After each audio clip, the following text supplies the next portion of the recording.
Well, we're back here working on the Challenger. I got a bunch of parts, as you can see. I'll unbox those and lay them out and show y'all what I got. I got this also. Ah, so sweet. And also picked up the motor for it. I think it came out of like a 96 Dodge Ram 1500. It's the 5.9 Magnum. Sorry it's at the angle like that, but this cheapo Harbor Freight engine stand doesn't want to roll too easy. This is about as far as I get it up by myself, so what do you do? But I think we're gonna strip all this wiring off because we won't be using it. And got some of that gunk spray, gonna pressure wash it and clean it up. It's pretty dingy in there. But I'll set y'all up for the tripod on that. And yeah, let's get after it. Well, we got her outside. Spray her down with some gunk.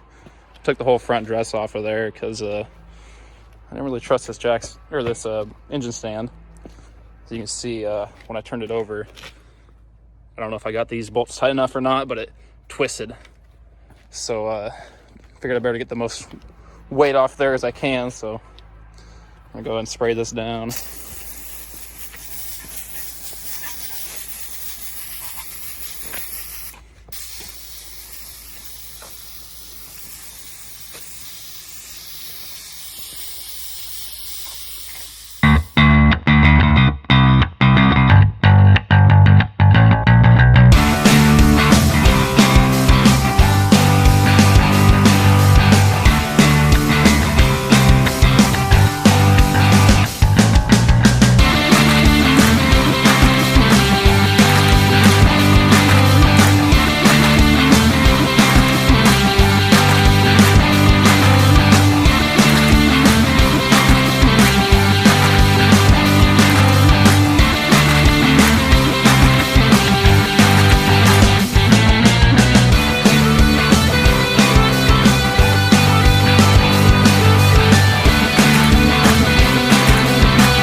Well, got the motor cleaned up for the most part.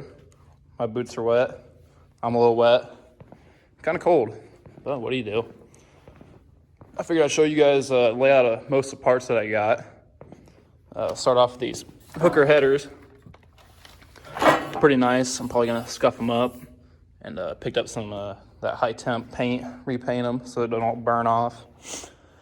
Of course, you got to get your Mopar breather caps and air cleaner lids. People got to know that you're driving a Mopar, of course.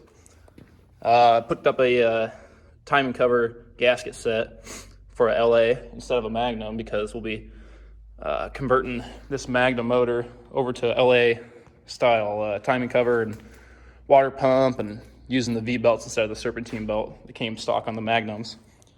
Valve cover gaskets, oil pan gasket. Picked up this oil pan. It's a center sump oil pan for a car because that motor has the truck style and wouldn't fit. It's like $50 and really can't go wrong there. Rear main seal, this Melling standard volume oil pump. Also picked up a B&M shift kit for that 904 that's in there. Maybe hopefully improve the shifts a little bit. Yeah, and then here's the key piece to this Magnum swap if you're going to a carburetor. Is this Edelbrock intake. As you can see, these bolts are straight up and down. That is specific to the Magnums. They run this straight up and down bolt. The LA's, their intakes bolts are sideways like that, or like a 45-degree angle. So this is key piece. You can go and buy the crosswind cheapo intakes, but I don't know, I've heard bad reviews about them online, so I don't know. I just paid the extra couple $100 for this, and it looks pretty nice. They supply you this little fitting there. Also got the Edelbrock intake gaskets. And since we are going to the V-belt setup, we got the fuel pump block off, because these Magnums don't have a lobe on the camshaft for a fuel pump. So I got this regulator. I bought one of those Holley Sniper EFI kits. Still waiting on it. I think it shipped out a couple days ago. And also, this is from Scram Speed. Picked up this harmonic balancer. It's different counterweights and stuff in there, because you cannot run an LA harmonic balancer on a Magnum motor. They have different balancing or something like that. I don't know. That's what I read up online. So, also some stuff for Mancini Racing to go along with this intake. This is the throttle bracket, and you see how it's flat right there. That allows for you, so you have correct travel in the throttle cable.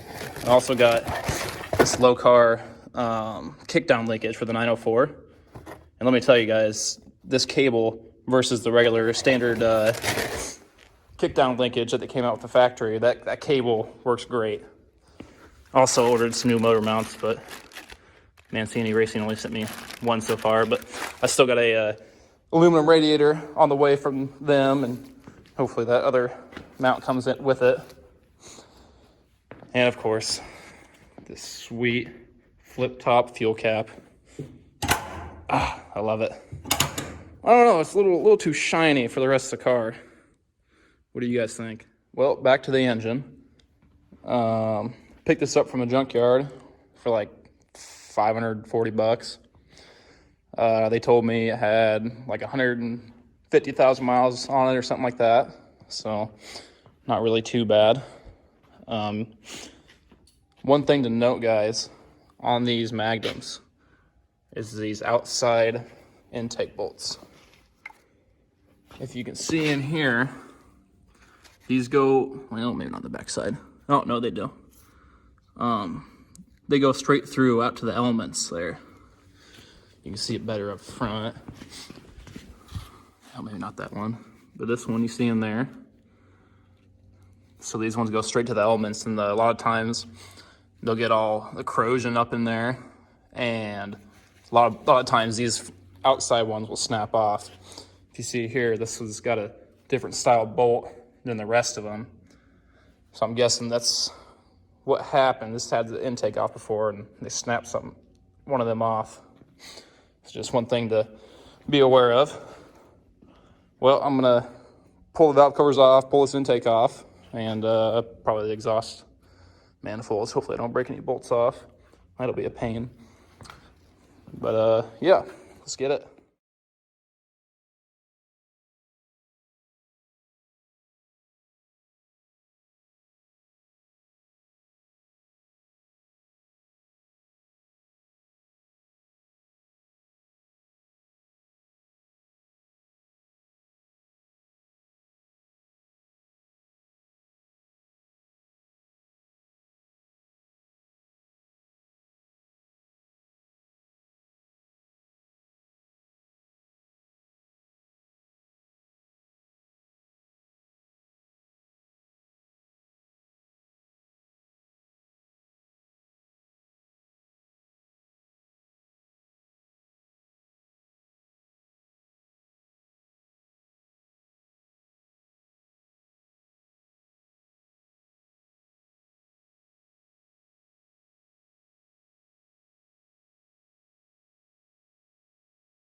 Well, this budget build might be getting a little more expensive. Gonna need a camshaft, and probably lifters as well. Damn, that sucks. Got a little crud up here. The rest of them seem to look all right.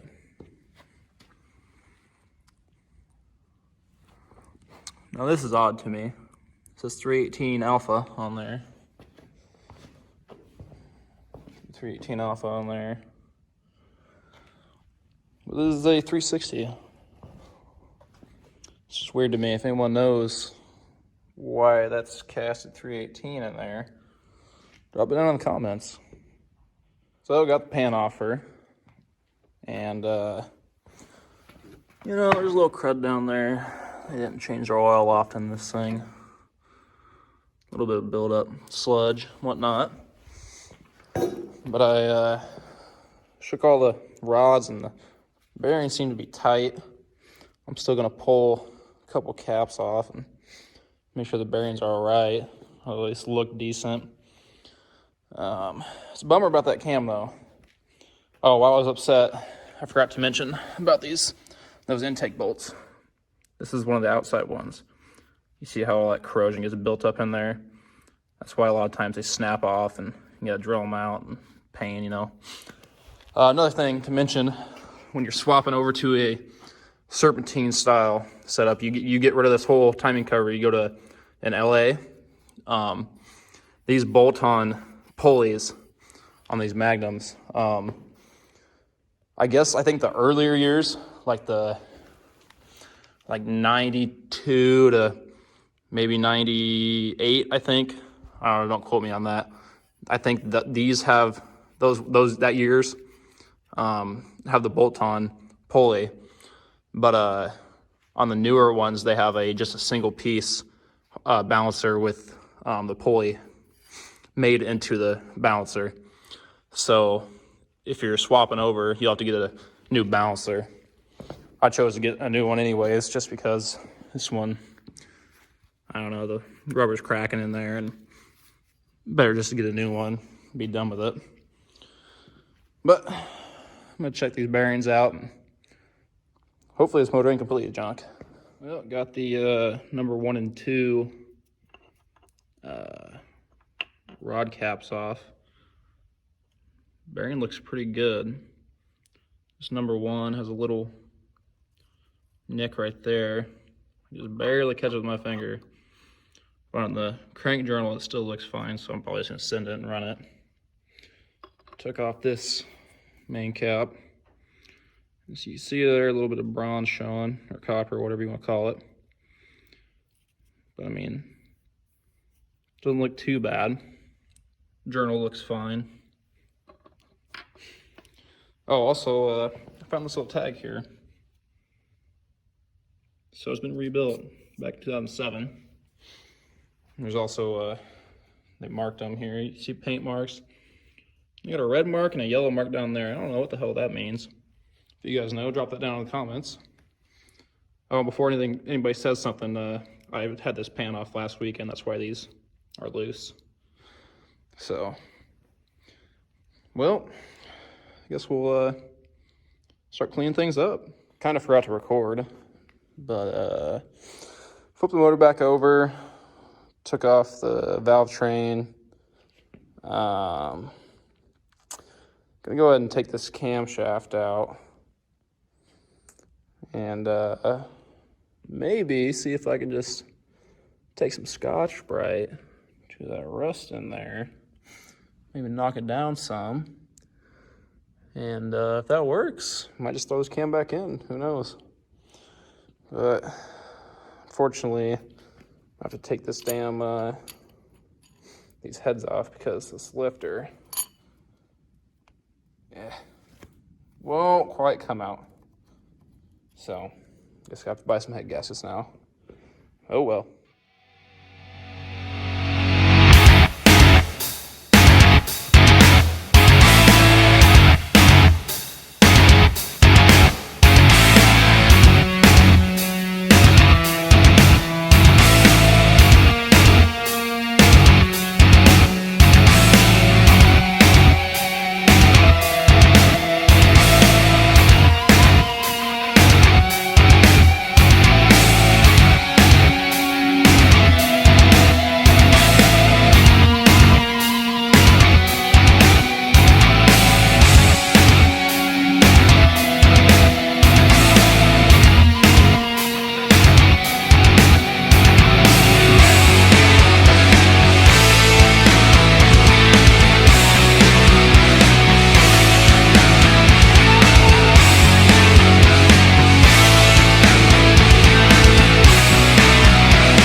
basically got her all tore down besides the crankshaft and pistons. We're gonna leave them in. Must have been sitting, got water in there. You see a little bit of pool of water was probably sitting in there at the junkyard. This side's probably the worst. See in there a little bit of rust. But it's not too bad of a ring ridge. Still got a decent crosshatch too. So I might just say, fuck it and send it. But on the bright side, talked to my father, and he's got a bigger camshaft sitting on the shelf back home with adjustable rockers and double row timing chain and all the good stuff. So I'm having him send that down to me, and gonna throw that in there and give it a little more power. I'm gonna take these heads, have them cleaned up and valve jobbed, and put new springs in there. So this is not a budget build anymore. Sometimes when you pick up a junkyard motor, it's a winner. Sometimes not so much. But hey, what do you do? Well, probably gonna call it quits for the night for this video. Thanks for watching, and hit that like button, subscribe if you like what you're seeing, and leave comments, tell me how I'm doing.